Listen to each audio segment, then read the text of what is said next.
อยากขอบคุณอีกสักครั้งที่เธอยังไม่ทอดทิ้งกันที่เธอนั้นยืนข้างฉันในวันที่ไม่มีใครในวันที่ฉันล้มลงในวันที่ฉันร้องไห้วันที่ต้องเหงาเดียวดายเธออยู่ข้างกายเสมอขอบคุณฟ้าและสวรรค์ที่ให้เราได้มารักกัน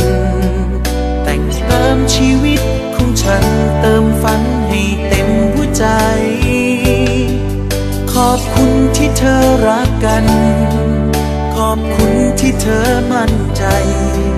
ด้วยศักดิ์ศรีของลูกผู้ชายให้เธอมั่นใจได้เลยผู้ชายคนนี้สัญญาจะเก็บรักษาใจเธอ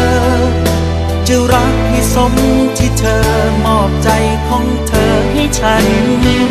จะดูแลรักตัวเธอให้เท่าที่เธอรักฉันตราบใดที่เธอรักกันคำมันคือฉันรักเธออยากขอบคุณอีกพันครั้งฉันว่ามันคงยังน้อยไปในตอนนี้ไม่มีคำใดจะอธิบายใจฉันตอนนี้พูดได้คำเดียวขอบคุณที่เธอรักกันแต่นี้และทุกวันฉันจะรักเธอคนเดียวผู้ชายคนนี้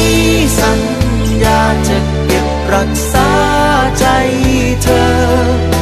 จะรักให้สมที่เธอมอบใจของเธอให้ฉัน